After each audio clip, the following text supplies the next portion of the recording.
Spent the last week running from the heat, but the beat's coming alive. Let's get lost tonight. Lord, who's on my right?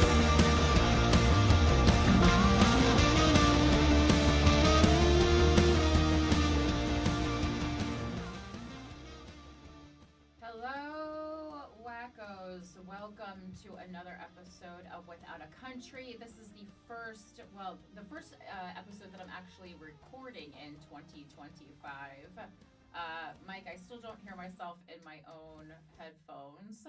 I look dead on the screen, but I promise you I'm alive. I just look very pale. It is very cold here in New York. So there we go. There, now I hear myself. Thank you. Welcome to the show. Thank you for joining us. Sorry, I gotta be honest. I was in jury duty all day, and I'm just realizing that I didn't update the Patreon list. I wanted to. I possibly might rectify reading all the names every week for 2025. Do you know when you make a promise and then you're like, I don't know that this is of service to the show? So I think that was perhaps something a Freudian slip on my part. I don't know if I'm using that correctly. I don't know if a Freudian slip is usually when you say something you don't mean to say. This is like me. Can a Freudian slip also be used when like you don't do something and then you're like, I think I kind of didn't do that on purpose. I had been thinking that I should stop reading all the names, but I don't want you guys to think I don't appreciate you. I just don't know that like if hearing everyone's, maybe I'll do it once a month or something, like every time it updates. It's just the problem is the Patreon list does update rather frequently. So we'll figure that out. But basically, yeah, I was in jury duty all day and then also checking in on literally all my friends who are in Los Angeles, of which there are many. And several of these people's houses burned to the ground. And it is so devastating to watch. And I was working on sharing resources. I have so many notes on I hate that we've now become just a country of GoFundMes. First of all, I mean, the whole part where GoFundMe is still a business and they have basically monetized tragedy, which is the most capitalist, most American thing I can think of. Obviously, GoFundMe isn't unique or alone in getting into the business of tragedy. The entire United States healthcare system is in the business of tragedy.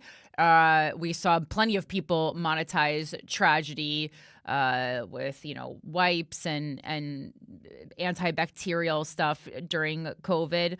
Not at all to say that COVID wasn't real, but I think there were certain things like, wiping down boxes of wheat thins that even at the time I was like, we don't need to be doing this.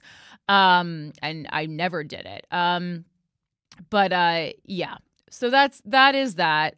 Thank you to everyone who continues to support the Patreon.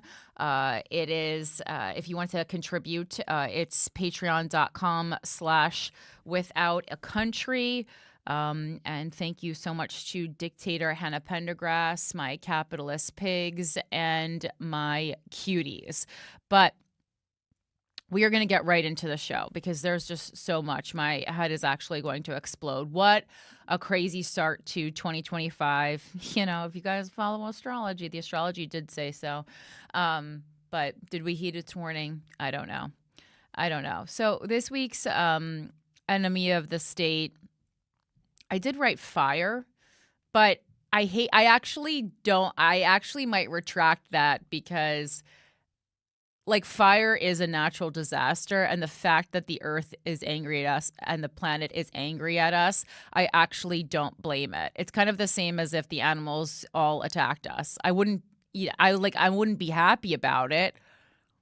I would mourn the losses of human life, but I would be like, I did see that coming. It's that kind of thing. I don't know what to do. I feel like, we're not listening to the planet, and certainly our politicians who govern us are not listening to the planet, and we're not doing anything to prepare for disasters. We merely set up GoFundMes after disasters happen and then send people who are getting paid much less than the politicians who make the laws to go handle the shit. And in California, that includes incarcerated folks who are making as little as $5 and change an hour to fight wildfires. We'll get into that in a second. Enemy of the state. Yeah. So, and on the show, normally I would say California is really progressive in a lot of its lawmaking, right? In a lot of its political decisions, especially when it comes to the environment, the food they eat, animals, things like that. California is usually the state to kind of right out of the gates make progressive laws before the rest of the United States. And so it is unfortunate to see this happen here. Mayor Karen Bass did take a lot of money away from the Los Angeles Fire Department when she created the budget. The mayor, if you know, in cities, they're in charge of creating the budget, and so people are criticizing her for that. It seems that she prioritized the homeless situation in Los Angeles, which is also in dire need of help. But obviously people, no matter what happens, and if there are not funds allocated to that, the person who made the financial decision is going to be blamed. And so there is a part of me that is empathetic to politicians in that, it's kind of, in many ways, it's a thankless job because no matter what you do, you're going to get criticized. We see very few politicians who just across the board are revered. And often when we do see a politician who across the, who in all directions is revered, it's for reasons that aren't why a politician should be revered. I mean, I think someone like Jimmy Carter, who just passed away, he was someone who truly dedicated his life to philanthropic pursuits. And so he was revered. But then there are presidents who either died in a tragic way or kind of just had a personality that everyone liked. And they're revered because of that, which I don't, even though they did not actually make a ton of change in our society. I don't know. So it's hard to say why people like certain politicians and why people don't. But it is there's a certain point when you're why get into politics? You're why get it? You have to really want to make a change and believe that you can, and also have thick skin where you know that you're gonna get attacked. No matter what you do, because there simply there's no decisions that are going to make everyone happy. And there is not endless funds to allocate to everything that is needed. We saw that this week in New York, right? So I watched a lot of New York One. It's New York specific news. And they were covering the congestion fee. I don't know if you guys know this. So we instated a congestion fee, which is $9 tolls for driving during specific hours in New York. And you would have thought the mayor of New York asked that each New Yorker give up one of their children. That was the reaction to this congestion fee. And I'm not saying that the congestion fee was a good idea or a bad idea. New Yorkers, it's obvious, New Yorkers and people in America in general are under incredible financial strain right now. And so to add $9, and for most people, this $9 is so that they can do something that they most likely didn't want to do anyway, which is go to work, right? Even if you like your job, to leave your house to make money, you have to pay money. That doesn't feel good, right? You're well, I have to do this. I have to get in my car to go to work to make money to survive. But now they're taking more money away from me on top of taxes. And it feels well, I'm already paying taxes. Why am I paying this fee on top of it? Why are the people who are governing me and my city not allocating funds in a way that we don't need to take more money from the people. And that's kind of how I feel about GoFundMes, right? It feels like, yes, when someone presents a GoFundMe, I myself, I hate sharing GoFundMes on my stories. I hate that I have to. I'm asked a lot to share other people's GoFundMes, and I think people have GoFundMe fatigue. Of course I do it. When it's, I wish I could donate to every single GoFundMe. I cannot do that. But both the GoFundMes that I shared this week, one for my good friend Mike Froggatt, who passed away in a shocking and horrific and very quick manner, unexpected manner, on January 3rd. I donated to that, and I shared that, and thank you to everyone who contributed. And then just before I got to the studio today, I shared the GoFundMe for John Kim and Vanessa Bennett, who, if you guys listen to GWF, you know that they are incredible therapists who have been on our show. We've been on their show. And not only did their home burn to the ground, their entire neighborhood burned to the ground, and they literally only have the clothes on their backs. They evacuated thinking that they would be able to return to their home. And instead, their home and their entire neighborhood burned to the ground. So I contributed to that, and I shared that. But we don't, and this is a continuous problem for many things, for COVID, for 9/11.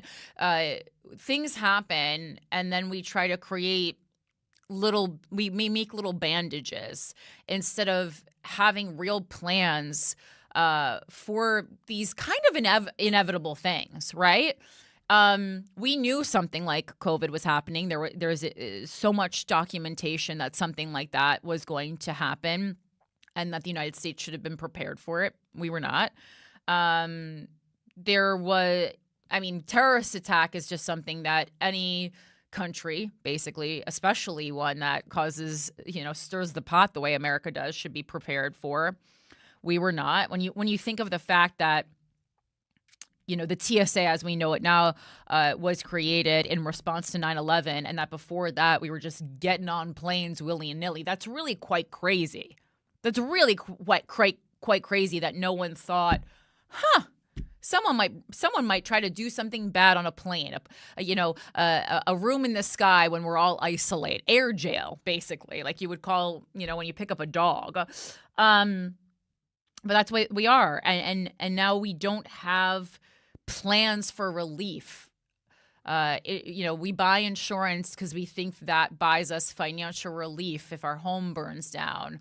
And we see that we can be screwed over because, when insurance companies see the amount of money that they're going to have to pay out when wildfires do take down many homes in a covered area, they go, actually, yeah, we're not doing fire insurance anymore. We see that when flooding happens. We see insurance companies all the time cancel flood insurance. Flood insurance, if you're a homeowner, is a separate insurance. I have my homeowner's insurance, and then they asked if I wanted to add on flood. It's a different insurance.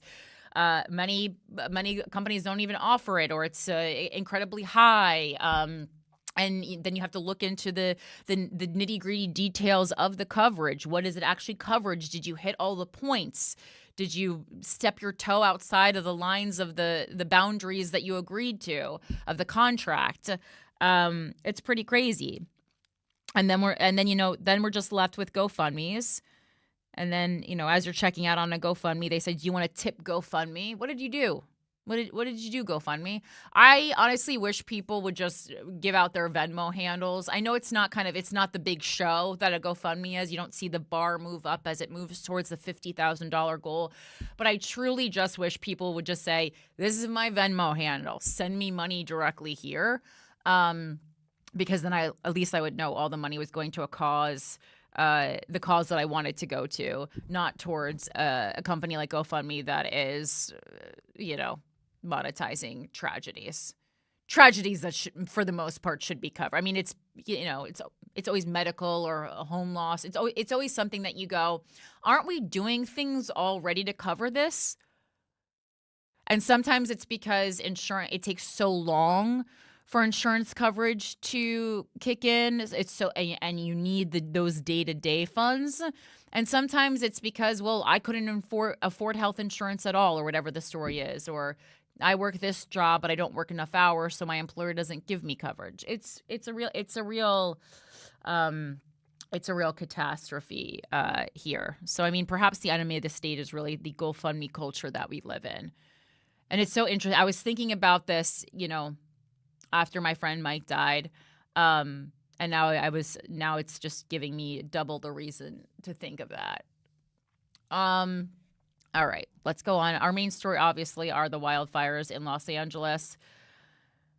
Again, I'm catching up with some of these. I kind of was working during jury duty, but I was in there. There was a lot of updates during the day, and they did have CNN on in the jury holding room. God bless. But some of these things were kind of coming in. So apologies if I don't seem perhaps as well read on these as I normally am, but I'm pretty up to date with what's happening. So first, we're just going to start with this Politico article about Karen Bass being abroad when this all goes down. She's getting a lot of criticism.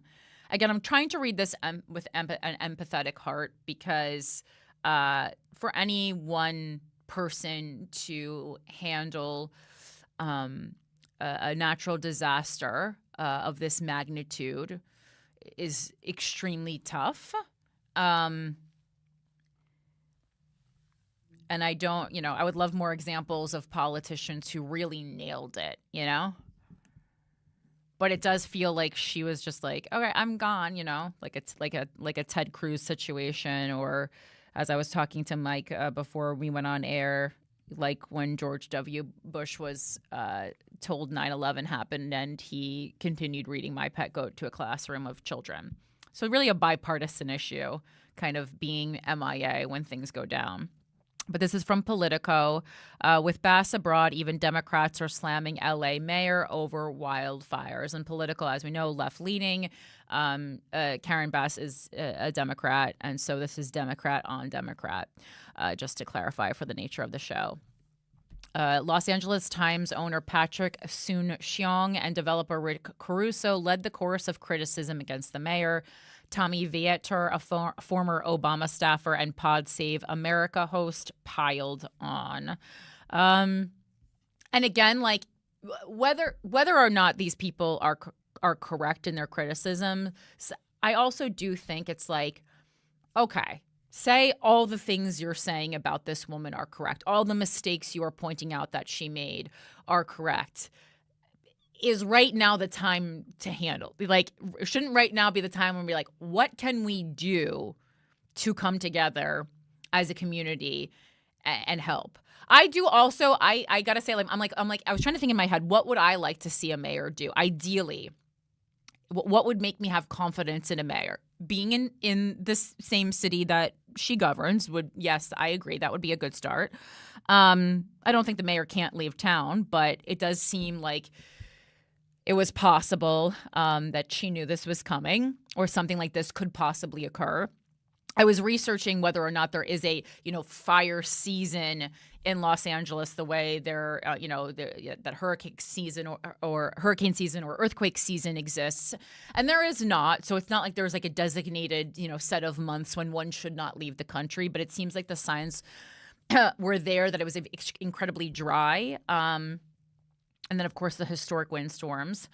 But, I mean, I would like to see my mayor go full Sean Penn. That's what I want to see. I want my mayor out with a hose, right? Because I think when you are the head of something, whether it be a city, a state, the country, I'd like to see a little more hands-on. I know, like, I do feel in many ways that that it's like the people below you who are doing kind of the on-the-ground manual labor, the running around, and it is the main person's job to be the organizer, the leader, in charge of company morale, the company in this instance being Los Angeles.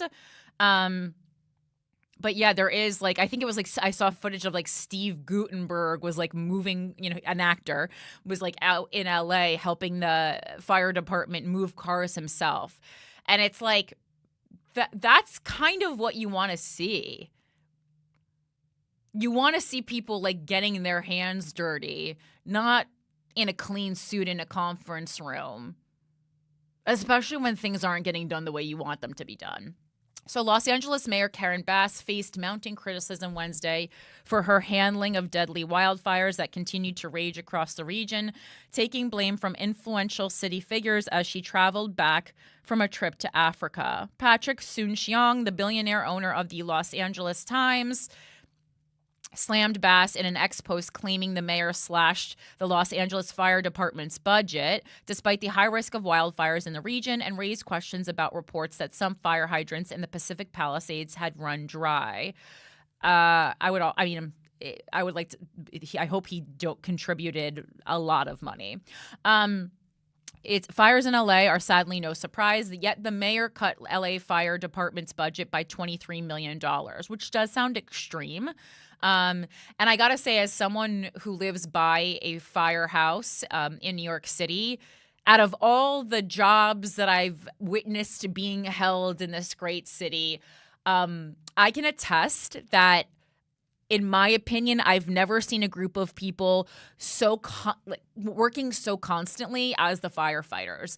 They're constantly going out on calls, and when they are in the firehouse, they are doing work a lot. They're constantly like running exercises and drills. Like I have just been so impressed by, I call it practicing.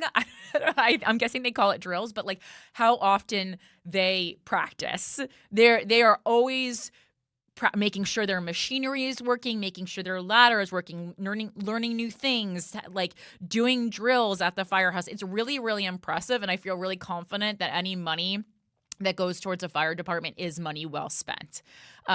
Especially on the flip side, when you watch the NYPD and you mostly see them talking to each other and looking down at their cell phones. Like, people will fully be committing crimes and they'll be on their phone playing, I don't know, Candy Crush. And a Bass spokesperson didn't immediately respond to requests for comment on Soon-Shiong's claim about the LAFD budget cut. City budget documents show the department's more than $800 million budget decreased by around $17 million compared to the previous budget cycle, which I think is important to know. All right. So it's like, if it decreased by 17 million and then the cut was 20 to the fire department was 23 million, that doesn't sound as extreme, but it's like, why so much from one area? The prominent publisher's condemnation came after moderate Democrat Rick Caruso, a real estate mogul who lost his mayoral bid to Bass in 2022, so a bit of a bias there, methinks, spent the morning making local TV appearances blasting Bass for traveling to Ghana, despite reports as early as last week about an impending windstorm. And I hear that and I see that. But to me, that makes Rick Caruso not seem like a leader, but someone who is preparing to run for mayor again, right? I think you can say Karen Bass should have known better. And then you move on to say, here's what I think we can do right now in this state of crisis that the city is in, right? That's what you want to see in a leader, a plan, not an attack. The mayor's office posted on X Monday night about an expected destructive and potentially life-threatening windstorm starting Tuesday morning through Wednesday afternoon. Yet Bass still wasn't back in the city as of Wednesday morning when President Joe Biden joined Governor Gavin Newsom for a press conference about the conflagrations at a Santa Monica fire station. Bass's decision to not return from Ghana sooner drew criticism Wednesday from even the left flank of political media. Inexplicable decision to not come back earlier, Tommy Vitor, a former Obama staffer and Pod Save America host, wrote on X. Caruso, who owns a shopping complex in the Pacific Palisades that partially burned, compared Los Angeles to a third world country with failing infrastructure. This is a window into a shopping complex? Like, do they mean a store or like a complex seems large? This is a window into a systemic problem of the city, not only of mismanagement, but our infrastructure is old, Caruso told the Los Angeles Times. The Los Angeles Department of Water and Power, in a Wednesday press conference, refuted claims, including those made by Caruso, that water tanks in Pacific Palisades weren't fully filled ahead of the fire. Departmental officials said the 3 tanks in the area were filled to capacity with around 1 million gallons of water each, but those supplies were tapped out by early Wednesday morning. We ran out of water, and the first tank about 4:45 yesterday. We ran out of water on the second tank about 8:30 p.m., and the third tank about 3 a.m. this morning, said Janice Cunyon says. That was messed up. Sorry. CEO of LADWP. Los Angeles officials. I believe it's Quinones. Yeah. I was like, that's not coming out of my mouth. I was like, sorry, we're on hour 14 of working. Los Angeles officials said Wednesday the Palisades and Eaton fires destroyed more than 1,000 homes, businesses, and other buildings, and that at least 2 people had been killed near Pasadena. Fires in Pacific Palisades, Altadena, Sylmar, and the Sepulveda Basin, Sepulveda, I believe it's pronounced, Sepulveda Basin, had burned nearly 6,000 acres. All 4 fires remained uncontained as of early Wednesday afternoon, drawing a fresh attack from President-elect Donald Trump, who leveled accusations earlier in the day that the fires was the result of the state's Democratic governor mismanaging California's water supply, right? Which I also saw. And again, even if it's true, Donald, you already won the election. Instead of just attacking people, saying like, this is what Joe Biden left me with, what is your plan? What should we be doing? Pitch some ideas instead of trying to buy what are you doing? Iceland? Greenland? Which one is he doing? As of this moment, That's what the clip was, to be fair, Corinne. What? That's what the clip that was shared around today was. It was his plan for how to fix California's wildfire problem, how the bill was on Gavin Newsom's desk, and he decided not to sign it in order to save some fish. To save some fish. Okay, well, again, California constantly is ahead. Like the Republicans do kind of like deny climate change and act like the environment isn't there. And then Gavin Newsom perhaps is too focused on that and not on other things. So, I mean, again, there's a happy medium somewhere. I was in jury duty. I couldn't watch clips. Play the clip. Is there a clip? Yeah, it's him on Rogan earlier this year. Oh, God. Okay, forget it then. No, play the clip. I certainly did not watch that. I actually on purpose did not watch that. But play it. I want to hear this plan. That's so good. I also think that, I'm on record when Donald Trump every now and then does have a good idea, and I give him credit for the good ideas, every couple of years when he thinks of one.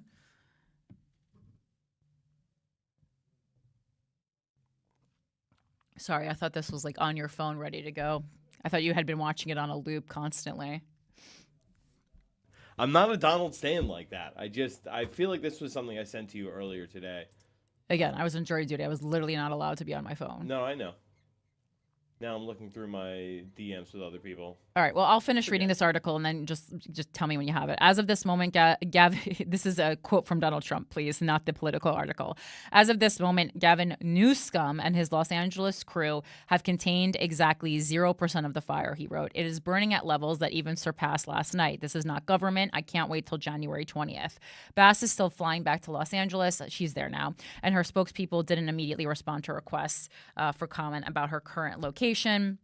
Bass's official X account was tweeting throughout the day, offering updates on the LA Fire Department resuming air operations and offering advice to residents. Bass traveled to Ghana over the weekend for the inauguration of President John Dramani Mahama. Yeah, and just so to be clear, like she was there for a political reason. She wasn't there like chilling, but it does seem like is going to the president of Ghana's inauguration doesn't seem like the number one pressing issue when your city's literally on fire, And then flipping over to the right to foxbusiness.com, this article is Los Angeles mayor slashed fire budget last year and prioritized homeless population. So it gets a little bit more into the nitty gritty of the finances of the whole thing that people are really coming down on her for. Los Angeles' budget is in the spotlight as multiple wildfires rage around the city amid revelations that Mayor Karen Bass slashed the fire department's budget last year while prioritizing spending on the city's homeless population. For the 2023-2024 fiscal year, Los Angeles budgeted $837 million for the Los Angeles Fire Department, which was roughly 65% the size of the homeless budget of $1.3 billion. An analysis by LA's city comptroller last year found that roughly half the budget for homelessness went unspent. From 2023 to 2024 to the 2024 to 2025 budgets, the LA Fire Department's budget was reduced by over $17 million from $837,191,237 to $819,637,423. Bass had proposed a larger budget cut to the LA Fire Department, about $23 million, but it was not adopted. Fox Business has reached out to Bass's office for comment on the reasoning behind the cuts. The budget for homelessness was also reduced in the 24-25 budget, but remained larger than the LAFD budget. Los Angeles is currently at the center of 4 ongoing wildfires, the Eaton, Palisades, Woodley, and Hearst fires, which have consumed countless homes and businesses and claimed 2 lives, which is so sad that those 2 people are dead. But also, if you've seen videos of these fires, I am so impressed, quite frankly, that only 2 people died. Obviously, I'm sure a lot of wildlife died, which is extremely sad, even though some people would argue. The fires have prompted evacuation orders for more than 30,000 people and come as California faces an insurance crisis after several insurers fled the state, largely due to the costs associated with wildfire losses. Out of 20 of the most destructive California wildfires, 7 have taken place in the last 5 years. The Department of Forestry and Fire Protection reported. In terms of economic cost, the 2018 Camp Fire caused $10 billion in damage. The Tubbs Fire in 2017 cost $8.7 billion, and the Woolsey Fire in 2018 cost $4.2 billion. And this fire, feels in gravity worse than ones I can remember. And I feel like, 2018, 2017, that's not that long ago that I don't, that you can't kind of remember the energy of those fires. And I do. And my brother was, still living, I believe he was still living there. There was a part where he lived closer to San Francisco, but I believe he was still living there at that time. So he is always keeping me updated on that. Headed into the conditions. Did you find the clip yet, Mike? I have it. Okay, go ahead. But let me give you one that you may not know. Okay. Which I think you know everything, actually, as That's a student of yours. Oh, boy. But water. In Los Angeles, you can't get proper amounts of water. Right. And it's unbelievably expensive. And you might have a house in Beverly Hills, and they're actually thinking about rationing water. Could you believe it? I could believe and it. I was in the farm court country with some of the congressmen. We're driving up a highway, and I say, how come all this land is so barren? It's farmland, and it looked terrible. It was just brown and bad. I said, but there's always that little corner that's so green and beautiful. They said, we have no water. I said, do you have a drought? No, we don't have a drought. I said, why don't you have no water? Because the water isn't allowed to flow down. It's got a natural flow from Canada all the way up north of water, more water than they could ever use. And in order to protect a tiny little fish, the water up north gets routed into the Pacific Ocean. Millions and millions of gallons of water gets poured. You got to see this. We're driving up, and I had never seen it before. It's a lot of Trumpism after that, but he talks later on about why he goes more into why Newsom rejected it. Right. Yeah, because I'm kind of looking a little bit more into this. Again, I'm not as good with state-specific things outside of New York, but I'm trying to look into this for what is California decry water decision. I mean, this is all stuff that, I mean, obviously I'm no expert in California's water crisis, but, I did see a few things like this. And then I just talking to somebody who's like, boots on the ground, has like a house in the hills of Orange County and is like seriously concerned about this. Sure. He was like, Newsom knocked down 4 dams since 2022. That like would have helped more water reserves. And he said they're tapping the hydrants and there's nothing in there. I mean, as you covered in the in the article. So right. I mean that's that obviously fire hydrants must have water in them. It looks like it's related to this 2015 article. How long has Newsom been governor? I feel like forever. Newsom governor. How long has he been governor? So he's been governor. 2019, he assumed the office. Okay.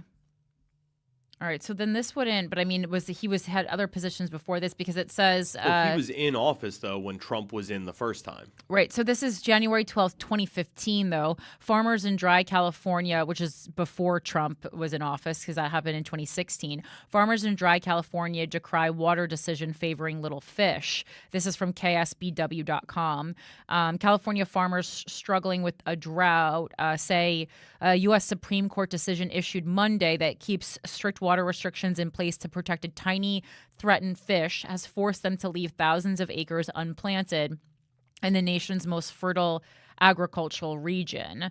The justices rejected appeals from farmers in California's Central Valley and urban water districts who had challenged a U.S. Fish and Wildlife Service plan to safeguard the 3-inch-long Delta smelt, a species listed as threatened in 1993 under the Federal Endangered Species Act. The smelt only lives in the Sacramento-San Joaquin Delta, the largest estuary on the West Coast that supplies much of California with drinking water and irrigates 4.5 million acres of farmland. Farmers contend with vast amounts of water sent into the ocean under the smelt regulations have made the 3-year drought worse for them. Farmers say their economic interests have been ignored while officials seek to protect the fish. Because of the drought and restrictions put into place for the smelt, Jasper said that he had to cut down 1/5 of his almond trees last year. Oh, boy. The Ninth U.S. Circuit Court of Appeals in San Francisco last year had largely upheld the Fish and Wildlife Service's 2008 biological opinion that restrictions were needed on the use of massive pumps that move water from the north through the state system of canals to deliver it to farms and cities in central and southern California. Under the government plans, more water flowing down the Sierra Nevada mountains that melted from the winter snowpack is sent through the delta and into the ocean to protect the smelt. The decision won't change water flows because protections for the fish were kept in place while the court case played out. Oh, my gosh. Okay. And it's hard because, I think when you see an animal on the endangered species list, you certainly don't want to just like sit by idly as that animal becomes extinct. But also you can't have an area with any kind of life in it that does not have proper access to enough water. And this is kind of back to, you're like someone's going to be unhappy and something's dying. That should be everyone's kind of motto. This is from time.com. The conditions that led to the unprecedented Los Angeles County fires. Flames from the devastating Palisades fire, the largest of 4 fires currently impacting Los Angeles County, have engulfed nearly 16,000 acres as of this afternoon, since it was first reported by CAL FIRE on Tuesday. About 1,000 structures have been destroyed. The wildfires, which spread due to lack of precipitation, dry fuel, and strong winds, and please keep in mind the winds are really making it worse, right? Which is not, Karen Bass doesn't have control over that. She has control over the fact that she knew. She doesn't have control over the winds, though. Measuring up to 99 miles per hour, have taken at least 2 lives so far. A high number of significant injuries have also been reported. The devastating nature of the fires is in part due to climate change, experts say, which has exacerbated the size, intensity, and damage caused by the wildfires in recent years. The southwestern U.S. is undergoing the driest 22-year period in the last 1,200 years. As temperatures have risen, so has the aridity or dryness of the vegetation, which proves disastrous when coupled with the gusty Santa Ana winds. The hot and dry Santa Ana winds that often affect the Southern California region and fuel large wildfires, such as the ongoing one, only make things worse, said Imperial College London professor Apostos Vulgarakis in a statement. Research has shown the occurrence of Santa Ana winds in the autumn are also likely to get worse with climate change, leading to even drier vegetation, fast fire spread, and more intense late-season wildfires. Okay, so that's the thing. Here it says late-season wildfires. So that to me implies that there is a wildfire season. So why is my previous research saying that there is not a wildfire season? Is there or isn't there? Is there a...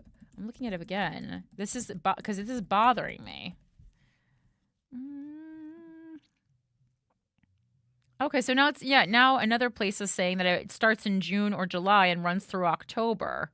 While calmatters.org says, I think due to climate change, it's now okay. So perhaps initially it was June or July through October, which doesn't make sense right now because we're in January. But now, due to climate change, it has become a year-round thing because that's from 10. Okay. So that maybe is the answer to my question. The Eaton fire, which began Tuesday, is the second largest of the 4 Los Angeles County fires, having burnt through more than 10,600 acres as of Wednesday, according to CAL FIRE. The Hearst fire, flaming in Sylmar, is continuing to rapidly spread and remains 0% contained. The smaller Woodley fire, named for its location on North Woodley Avenue, Sepulveda Basin, decreased from 75 to 30 acres Wednesday. It is the only of the 4 fires that appears to be under control. Despite broad efforts to take control of the fires, officials expressed their distress about their magnitude. We're facing a historic natural disaster, said LA County Office of Emergency Management Director Kevin McGowan during Wednesday's press conference. This is not a normal red flag. During the press conference, local leaders addressed concerns about fire hydrants that reportedly went dry in the county as firefighters sought to extinguish flames. Local media had reported on the incidents, though discussions about the topic also circulated on social media platforms, including X. Let's see. Boop, boop, boop. Sorry, it's moving around. And so this is the same information that we heard about the specific tanks of water. As a result of the pushes to the county's water system, water quality has decreased and people have to boil their water. Power outages have also been affecting much of Southern California. More than 1.5 million customers were out of electricity as of this afternoon. And here we get to the preparedness. Officials also said LA County was not prepared for the disaster. There are not enough firefighters in LA County to address 4 separate fires of this magnitude. And, Biden did have them call in the National Guard. I think like 2,000 National Guard were called in as of the last time I saw. I was watching CNN. Again, was not my choice. It was the only thing that they had on in the jury duty room. A combination of factors compounded the impact and scope of the Los Angeles fires. The LA region has received little rain this year. The latest U.S. Drought Monitor map released last week reported parts of Southern California as abnormally dry, coupled with warmer than usual temperatures. In addition, the area was battling a windstorm the day the fires were reported. The National Weather Service reported wind gusts of close to 100 miles an hour in a region that had received close to 0 precipitation with a season of very warm conditions. That is a very high-risk situation, and it was forecast in advance. And that's where people can, have every right to get down on the mayor. The fires are occurring outside of the state's wildfire season, okay? So now, again, one vote for there is a season, which typically runs May through late October or November in Southern California, although kind of fighting thoughts on when it is. Warmer temperatures and extended droughts could mean that wildfires might continue to occur outside of their usual season. Because of the warming trend of climate change, the vegetation is a little bit drier and the fire season is a little bit later. It's a phenomenon that could be more common due to climate change. Generally, throughout the West, we expect wildfires to become more frequent, larger, and happen in a longer fire season.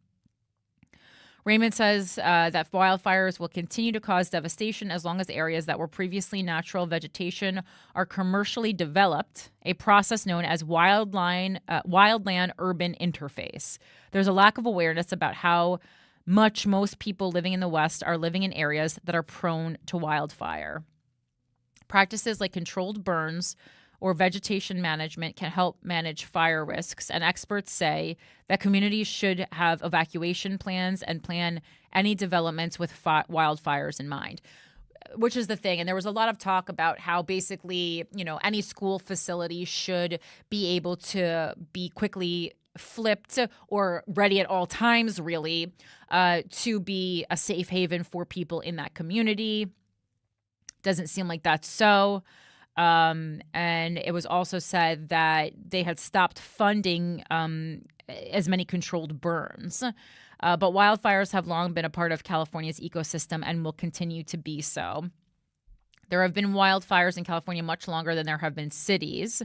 The key question for living with wildfire is how we as humans manage the risks. And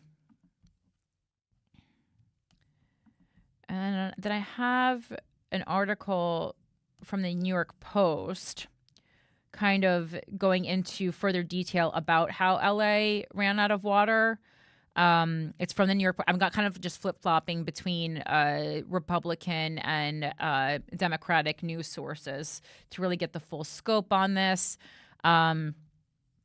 especially in a place where there is a Democratic mayor.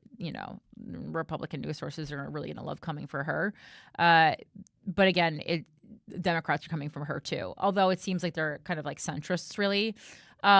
This is from the New York Post, how years of corruption and mismanagement led to LA running out of water in the middle of the Palisades wildfire. As Los Angeles firefighters faced down the most destructive blaze in the city's history, they ran out of water.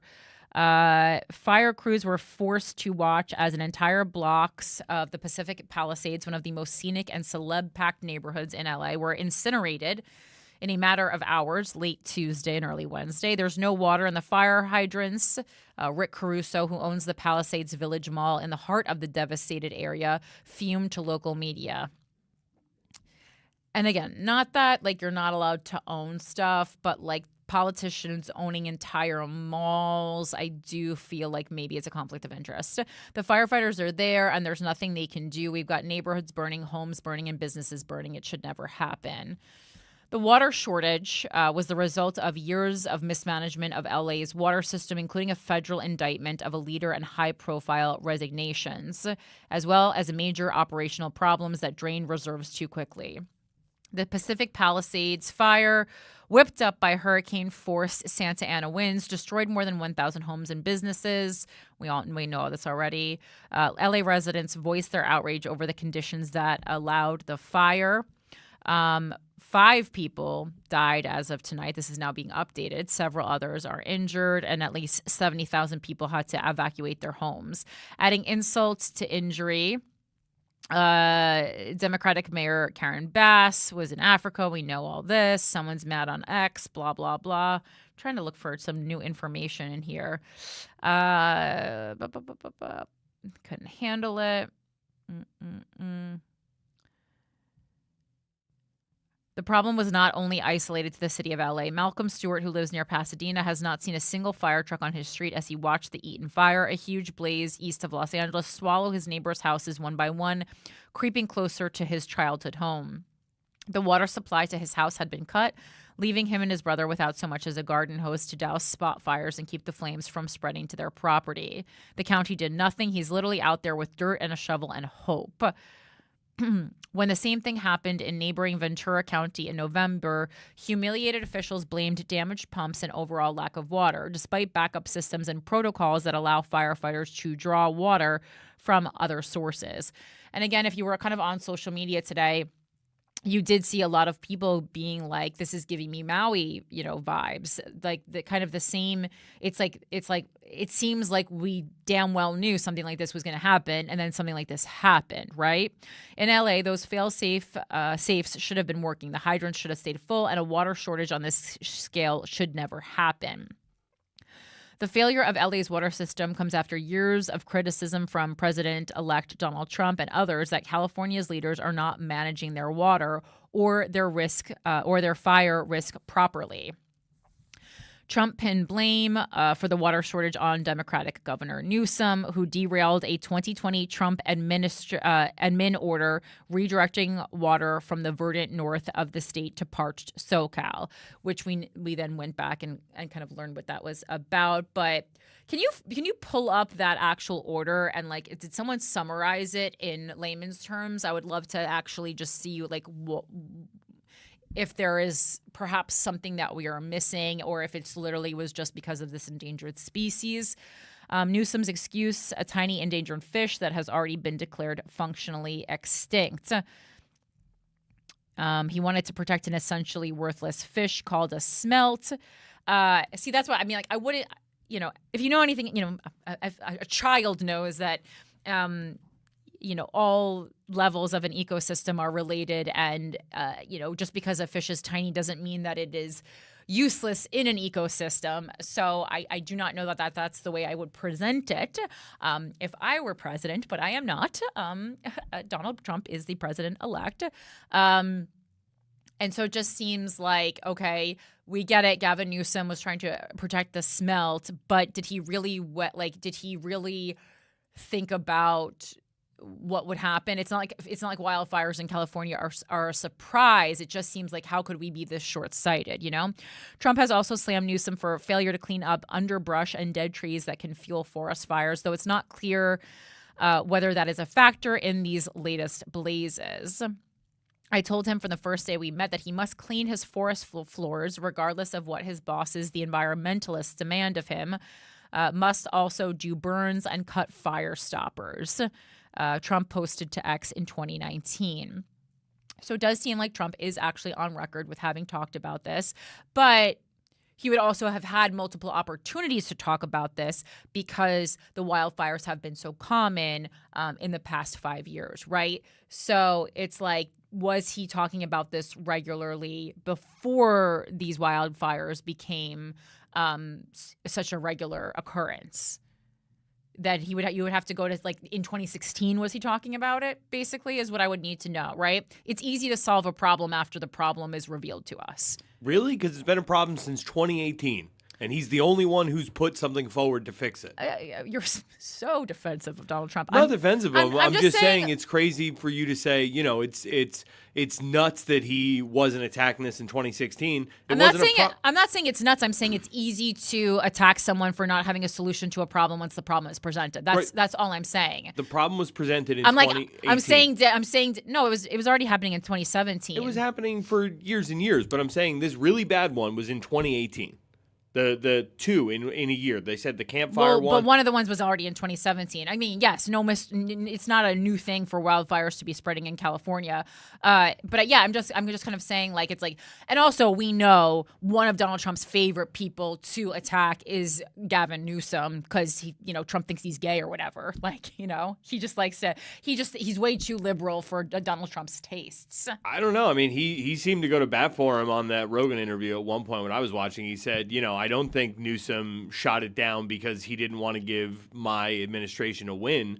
I think he had his own rationale for it. He said he was always someone who was easy to work with. He did not take any low blows at Gavin Newsom, at least in that clip that I saw. He's literally calling him Gavin Newscum, Michael. I mean, his state is on fire. I hear that, but it's this is the issue. If I feel like more people on the left, if Donald Trump could present something he's not a 12-year-old boy, it would be much easier to go to bat for Donald Trump, right? I'm here and I'm okay, yeah, this has been an issue. Donald Trump has been bringing up regularly. He did present legislation to try and stop this from happening. I'm going to give him all those points. But then same shit as COVID when he's calling people, when he's saying, xenophobic things and it's like you're undoing any good you're doing because you can't act like a fucking adult. 6,000 people lost their homes. 2 people lost their lives. Countless people lost their businesses. Okay. Where that guy doesn't warrant name calling? That guy was acting like an adult? No one's acting like an No, adult. It's just not the way to govern. I'm extremely open to new ways of governing. Calling someone Gavin Newsom is really not the way to make points. I assure everyone. It apparently is the way to get elected, though. Trump was referring to measures, and I'm like pretty laid back about stuff like that. Like I think that we should be able to use a lot more colloquial language in politics. I'm constantly attacking the left for using words that no one understands. The literacy rate in America is plummeting. We obviously have to use smaller words if we want to make facts known. So it's reading comprehension, literacy, and on top of regular literacy, media literacy is plummeting because we're basically getting all of our information from memes. So even a news article is too much. Trump was referring to measures such as prescribed burns and fuel breaks or fire breaks, which help keep wildfires from spreading. Newsom has bragged about his forestry accomplishments, but a 2021 investigation by Cap Radio and NPR's California newsroom found that he overstated the number of acres treated with fuel breaks and prescribed burns by a whopping 690%. But LA's utility system has its own massive institutional problems. Bass, who has touted her DEI appointments, ousted Cynthia Ruiz, the department's first ever Native American commissioner, after less than a year of service. We just have to stop. We have to stop organizing politicians by their first whatever. It's just like what accomplishments did they achieve? I would like people organized by that. Well, I'll tell you, instead of this constant identity. The first LGBTQ head of the LA Fire Department is overseeing the worst blaze in history. Oh boy. Okay. Again, I don't even know why I know these things about people. I want to know. Let me say the first person because they make it part of their campaign to get that office. I understand. That's why you know that about them. I understand, and again, that's another criticism. Well, number one, it's a criticism of the Democratic Party because it's just not really working, and it's a criticism because it's just like that's not when you are whatever the job is.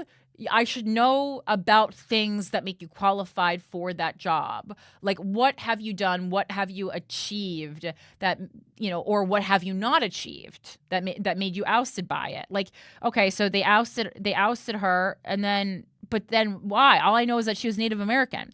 2 out of the last 3 general managers of the utility have resigned in disgrace when allegedly mismanaged $40 million in funding. Another, David Wright, was sentenced to 6 years in prison for taking bribes. It's always financial. Most of the public backlash, however, has centered on Bass, who rushed home from attending the inauguration of Ghana's new president when the blaze broke out Tuesday night. She was overseas despite warnings about the Santa Ana winds days earlier. And then 2 more pieces of information. Is there a counter on? I have an idea of when we started. This is the issue that bothered me the most. So, Diet Prada was reporting today, and that isn't like a high level news source. So please don't compare it to the New York Times. But I saw on Diet Prada a story or a clip or whatever we want to call it, that incarcerated labor is fueling California's firefight through a slavery loophole. And I said, and incarcerated labor and prison reform and incarcerated people and their treatment in America is one of my biggest interests politically. So I wanted to look into that more. And I guess this has been happening for a long time. This is not the first wildfire in which they are using incarcerated, exploited labor. But I found an article from 2020 from USA Today, because there's just not as much coverage of this as you think there should be, right? And I guess it's because unless if you have a loved one who is incarcerated, a lot of people just aren't thinking about incarcerated people on the day-to-day, right? It's not in front of your face, so you're not thinking about it, but we should start thinking about it a little bit more. As California wildfires raged, incarcerated, exploited for labor. Again, this is from 2020, but it's something that's still applicable today. The amounts of money that they are paid have changed a little, albeit not much. The starting price for a day rate for an incarcerated firefighter is as low as $5.80 per day, and I think like the top was like $10 and change, which is, just pay them nothing. It would be less offensive, to be honest. It's disgusting. As California, so inmates get little training to become firefighters are paid as little as $2.90 per day. Again, now that's up to $5.80. And until now, were blocked from the profession upon release. So now they can actually get into firefighting, and which is good, because it's like, I'm all for learning a skill in prison. In fact, I think that is going to give people purpose and also give them a place when they hopefully get out of jail, right? I think that's a problem you see so much. Oftentimes, criminals continue being criminals after they are let out of jail because they don't. That's how they know how to exist. That's how they know how to make money, right? And you got to make money once you get out of prison. So I love the idea of learning a usable skill or getting a degree of some sort in prison. I love that. I think that's great. I think it's good for your mental health, and it's, taking those steps towards being a member of society who contributes once you get out, right? I think there's so much good there. What is not good, though, is while you are still incarcerated, you are put in dangerous situations, you're getting minimal pay, and you're not trained properly, and you're kind of forced into doing these things. While everyone knows California fought more than 600 fires this season, very few people are aware that each year thousands of incarcerated men, women, and teenagers join one of 192 inmate fire crews. They earn as little as $2.90 a day, work in brutal 24-hour shifts, battle out-of-control blazes. And I mean, keep in mind that firefighters are working 24-hour shifts too. I'm pretty sure, basing this on Rachel Feinstein's husband, but they are trained to do that, and they are paid to do that, right? And they have the choice to do that. Battle out of control blazes and risk their lives in unbelievably dangerous conditions just to get a shot at having their criminal records erased. And they do all of this after just 2 weeks of training. Doesn't seem like enough. The state's use of inmates to fight fires is a human rights violation that history will almost certainly deem cruel. I would say the now deems it cruel. But perhaps the greatest violation comes after these inmates are released. Until recently, they have been banned outright from working as civilian firefighters. In September, California Governor Gavin Newsom finally signed a bill that allows former inmates who fought fires to petition the court to expunge their records, but it's up to judges whether to do so. If they did, it would clear the way for fire-forged ex-offenders to get certified to do what they've already been doing for years. No one is forced, and they put it in quotes, to join a firefighting crew, but the alternative, not having your record expunged, is often far more bleak and life-threatening. So it's the same kind of situation where you're put into a situation where you're between a rock and a hard place, right? Officially called the Conservation Camp Program. Don't love the use of the word camp there. It's about as ghastly as one can imagine. And just remember several months ago when I was talking about prison rodeos and how those still exist. And yes, no one is forced to do them, but it's, again, people putting themselves in really dangerous circumstances at the chance of winning money. But on the flip side is like death or serious injury. Each year, upwards of 3,000 inmates volunteer to risk their lives in order to earn a shot at better living conditions, early parole, and a fresh start after incarceration. Shackled labor makes up nearly a third of the state's firefighting capacity. A third. While private prisons rake in record profits, the use of incarcerated labor saves California taxpayers about $100 million a year. The inmate firefighter program can be traced back to 1915, when chain gangs built and maintained the nation's roads and railways. During World War II, many civilian firefighters enlisted or were drafted, causing a serious labor shortage. California forced prisoners to pick up the slack, and by 1946, they had constructed their first permanent camp. Since then, the program has steadily grown. The first female camp opened in the early 1980s, with politicians by this point caring far less about the supposed rehabilitation benefits and much more about the cost savings. Today, the California Department of Corrections and Rehabilitation runs 2 female camps, 1 teen camp, and more than 40 male camps. Dangerous natural events force crews to endure more than 10 million hours of labor each year. Some firefighters have died. Those who live face not only fires, but also sickness, sleep deprivation, mountain lions, scorpions, rattlesnakes, and are 4 times more likely to suffer injuries. Despite their lack of extensive training, these prison battalions work alongside professional CAL FIRE and Los Angeles County Fire Department crews. Politicians tell us that there are a vast range of benefits from continuing to coerce prisoners into dousing fires: public savings, a chance for prisoners to pay their debt to society, an opportunity to erase their records. All of their praises are problematic. And again, this is from USA Today. This is not like an overly liberal news source. Private prisons, which already have a perverse incentive to keep people locked away for as long as possible, now have an incentive to keep prison conditions as wretched as practically possible, creating a push factor that encourages more prisoners to sign up. There's no reason why nonviolent records couldn't be expunged upon release, regardless of firefighter status. The very notion that inmates can pay their debt to society in purely monetary terms is outdated. And is the public really saving money if we're simply rejecting thousands of potential tax-paying firefighters?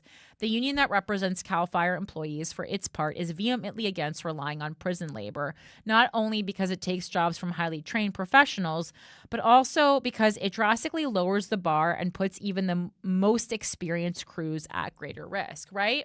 When you're fighting a fire is a team effort.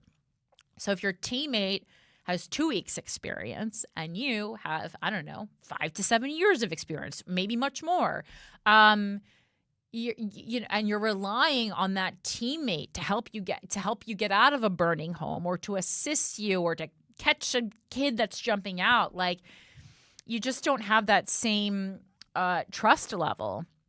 The most altruistic proponents of the program say firefighting provides many inmates with a sense of purpose and redemption. While this is undeniably true, it would be illogical to suppose that these feelings of goodwill would be in any way diminished if these brave souls also received adequate training and market wages for their efforts. Clearly, cost savings is the primary and ultimate motivating factor for the program's continued existence in its present form. Perhaps the ultimate irony is that, it seems just like shouldn't the response be that, like, minimum wage is, in my understanding, in a city, is the lowest amount a human being can be paid per hour. And so with this idea, it's just reinforcing this idea that if you are incarcerated, you are not human, right? As opposed to, if you are incarcerated, you are a human who did something bad and is paying their debt to society, but you are still a human. And hopefully someday in the near future, we will reintroduce you back into mainstream society And at that point, you will still be a human and you will act like a human because you had been treated like a human the whole time. Perhaps the ultimate irony is that $100 million in savings is nothing for a state the size of California. Is saving $2.50 per citizen truly worth the dark cost of blotting a great stain on the moral conscience of an entire generation?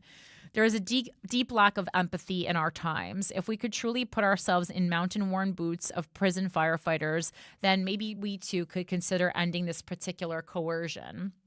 Posterity will ultimately look unkindly at our times and judge us harshly. They will tear down our statues and erase our names from buildings, and they will be right to do so because, unlike our ancestors, we knew better. We took to the streets and demanded justice for all, while forgetting about the exploited prisoners who kept California's fires in the hills and away from our homes.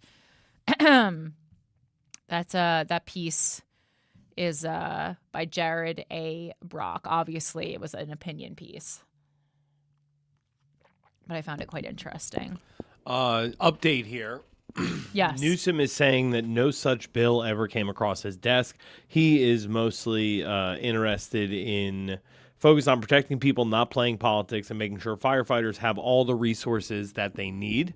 I hear you. Okay, but so he's saying no such bill crossed his desk, but I thought he responded to Donald Trump saying that it was because of the smelt. Is that misinformation? Like there and can we find a name of this legislation? So the thing that they're calling it is the quote unquote water restoration declaration. Okay. I am seeing stuff from Trump's Trump White House, like his official White House site. Right. They had two different press briefings in October of 2020 dealing with creating a water sub-cabinet and federal water resource management and infrastructure plans. There is an executive order attached titled Modernizing America's Water Resource Management and Water Infrastructure. I mean, wouldn't there have to be some record? Like, he's saying it never passed his desk, but like there has to be some kind of if he vetoed it, there has to be some record of that, no? Yeah, it's got to be. The truth is going to come out in the wash here, but I don't know. I'm like, is there not a place where we can publicly just like look that up? I don't know. Like, I know that would exist for any federal bills, but I don't know how to look it up for. I would assume in California. Water restoration declaration, public record. Yeah, other people have been looking it up too. Oh man.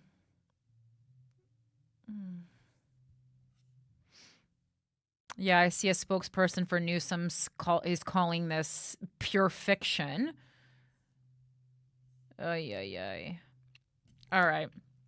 Well, if you find anything in the meantime, let me know. I am seeing other people saying that there is like 114 different like things of water that they need to make sure that they're filled, and that's what people tap into for the hydrants. And this is saying that although those were filled because there's 4 different fires happening at once, it's putting too much of a strain. So right, and it does make sense. Like water is not limitless. So it's like okay, it makes sense that at a certain point it would run out, and like obviously sometimes natural disasters happen at such a catastrophic level that the human race cannot keep up. I mean, Mother Nature just sometimes wins. That's not an acceptable answer. Like, if you're the mayor or the governor, you need to have the infrastructure figured out where Mother Nature can't win. But I think there's always going to be because what happens is we create infrastructure that we think is big enough for the worst thing that's ever happened, and then something worse happens. So it's like at a certain point. So what's your contingency plan for reinforcements? I mean, has anyone figured this out yet? This is a common problem in the United States. I mean, yes, I think we definitely need to get more into fixing issues before they start making solutions for problems that we know are coming, rather than getting to the solution after the problem already, devastates, whether it be a environmental problem, a medical emergency, a natural disaster, or an international relations, terrorism, national security issue. But to say that a place always has to be ready for absolutely anything, no matter how large the scale is just an impossibility. Fair enough. There is other things. Oh man, I had something else. I forgot it. Slipped my mind. Well, you know where the mic is when you want to chime in. This is the last piece regarding the California wildfires for now. This is about the insurance policies that were canceled. This is from Newsweek. California insurer canceled policies months before Los Angeles wildfires. And this is singular, but this is just an article about State Farm. But it was not State Farm alone. Again, I was just kind of sifting through, finding articles that I felt kind of cover the different aspects of these wildfires that I wanted to go over. And I know this is very state specific, and I usually try to make something that is broader, but I mean, this was the news all day today and yesterday, and the devastation is extensive. So I felt that it was important to go over this, and again, especially with having seen this go down in Maui, any state that experiences the dryness that California does should be looking at this and hopefully making plans in their area. Or making solutions before this happens in their area. And then secondly, even if you don't live in an area that is prone to wildfires, there's certainly most likely some sort of natural disaster that your area is prone to, whether it be the Midwest with tornadoes or the East Coast with hurricanes or in West Coast, with earthquakes. And just like really thinking about is the infrastructure in my area, is it up to code? Do I have a personal plan in my home if an emergency goes down? Do I know where my stuff is? Do I know where I would go? I mean, these are all things that you're like, I feel like you make it. When I was a kid, being kidnapped was like, if you're a kid of the 90s, being kidnapped was like everything. Like we were just nonstop talking about getting kidnapped. That's like everyone had a plan for a kidnapping. That was the hot crime of that time period. But I will say, my mom certainly devised a plan for us, me and my brother. If we got kidnapped, we went over how to get out of a kidnapping. She said, she used to tell me, no matter what, don't get in the car. Because he's like, once you're in the car, you're dead. Again, this is why I have such a light and bubbly personality. But she's like, and if for some reason the guy gets you in the car, just do everything you can to get out of the car, even if you open it on a highway and roll out of the car. Like it was like crazy shit. And then she also taught my brother and I a song that had our address and phone number in it, so that we could sing it to officials, so that we always remembered where to be returned to. So again, just a plan like that, but for a wildfire. State Farm, one of the biggest insurers in California, canceled hundreds of homeowners' policies last summer in Pacific Palisades, the same area which is now being ravaged by a devastating wildfire. The move was justified by the company as an attempt to avoid financial failure, as the frequency and severity of wildfires is growing in the Golden State, especially in at-risk zones. But as the multiple fires currently burning through Southern California threaten to cause devastating losses for residents, many will likely need to rely on their insurance to get back on their feet after the blazes are contained. Newsweek contacted State Farm and the office of Commissioner Ricardo Lara for comment by email on Wednesday early morning outside of standard working hours. Why it matters. Several private insurers have cut coverage in at-risk areas across California in the past 3 years, leaving homeowners scrambling to find options for coverage. As a result, California's FAIR plan, which works as an insurer of last resort in the state, has more than doubled its policies between 2020 and 2024, reaching a total of 452,000 as reported by Cap Radio. Most insurers who have limited their offer in the state mentioned the rising wildfire risk as well as the state's regulations as the main reasons behind their decision. Unable to increase their premium to a level that will match their growing risk, companies have decided instead to cut coverage. This has triggered an ongoing property insurance sector crisis in the Golden State as homeowners are finding it increasingly harder to find coverage at a time when they so desperately need it. And then it goes to what we know about the fire. And then who was affected by State Farm's cancellation. State Farm announced in April 2024 that it would have canceled a total of 72,000 policies in the state for houses and apartments, 30,000 of which were homes. As reported by ABC7. According to State Farm, about 1,600 insured homes in Pacific Palisades lost coverage because of the decision. The move came 9 months after State Farm announced it wouldn't issue new homeowners policies in California. And again, we see the same thing happening a lot in areas that are prone to flooding with flood insurance. Some zip codes saw a larger percentage of their policies with State Farm being discontinued. More than 65% of policies in zip code 95033 in the Santa Cruz Mountains ended last summer. In 95409 near Santa Rosa, nearly 48% were canceled, as reported by CBS News. A complete list of State Farm's cancellations in summer 2024 can be found at the bottom of the article. In a letter sent to the insurance commissioner, Ricardo Lara, in March 2024, State Farm president and CEO Denise Hardin explained that the decision to cut coverage in at-risk areas of the state was one they were reluctant to make, but that was necessary for the future of the company. As shared with the department prior to the February 2023 filing, rate increases alone would likely be insufficient to restore SFG's financial strength, Hardin wrote. We must now take action to reduce our overall exposure to be more commensurate with the capital on hand to cover such exposure, as most insurers in California have already done.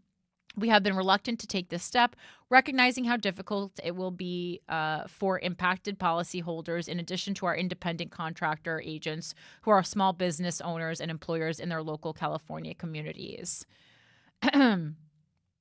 State Farm President and CEO Denise Hardin wrote to California Insurance Commissioner Ricardo Lara last year, "We are acutely aware of the political challenges that the actions needed to improve State Farm's financial position posed to broader reform efforts. Please know that we have an ongoing desire and commitment to collaborate with you and your staff as well as the governor's office to achieve these reforms as quickly as possible." California authorities are, however, trying to stop insurers from backing off the state's market. In December, the state passed a new regulation which will require insurance companies to offer coverage to residents in at-risk areas.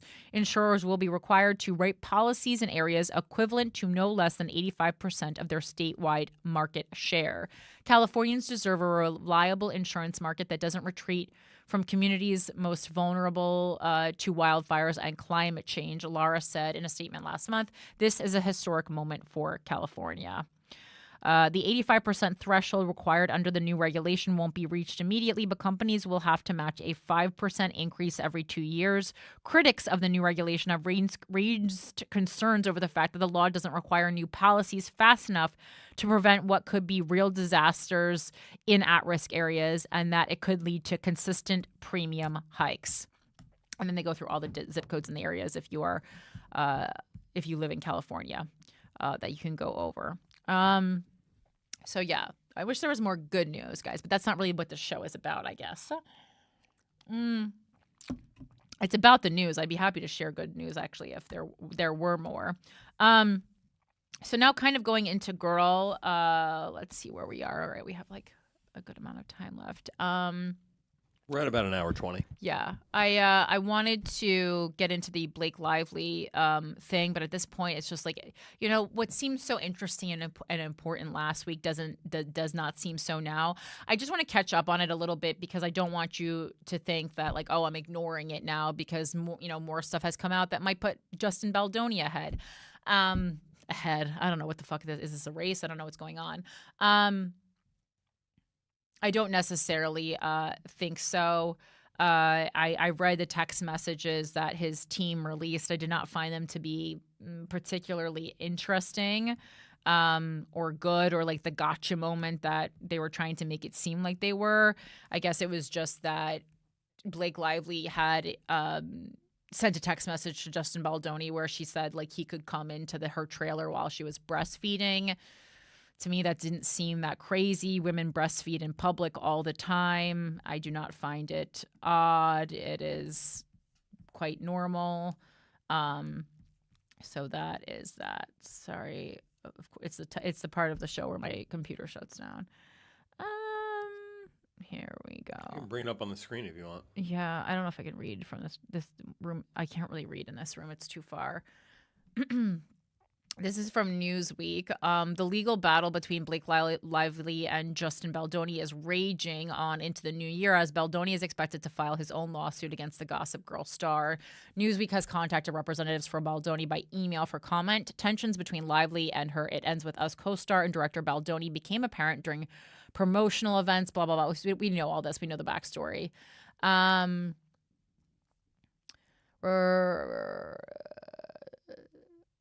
Just get to the part where it's like, what's up now? The revelations, if you will.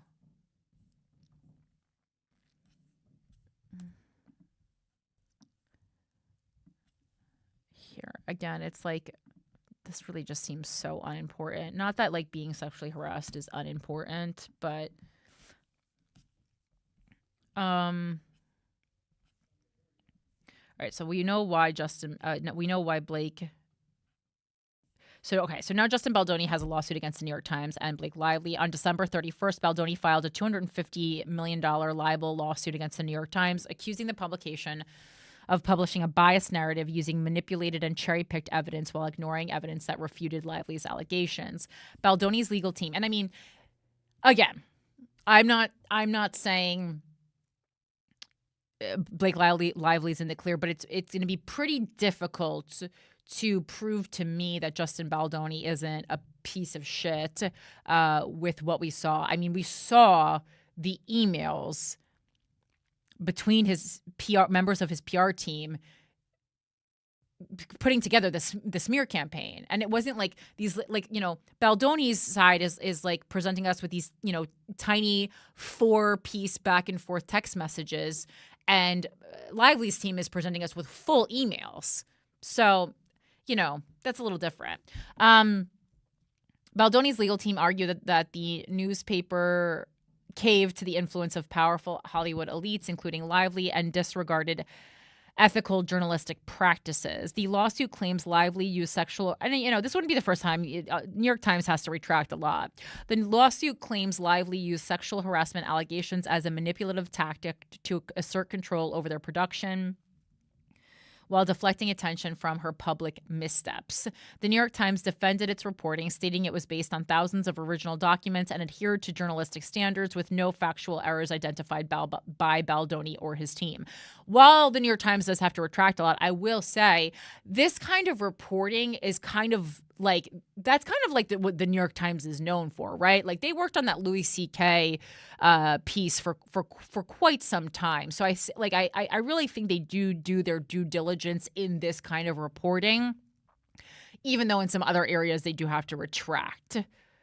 The New York Times, let's see. On January 3rd, Baldoni's attorney, Brian Friedman, announced plans to also sue Lively. We plan to release every single text message between the two of them, Friedman told NBC News. We want the truth to be out there. We want the documents to be out there. We want people to make their determination based on receipts.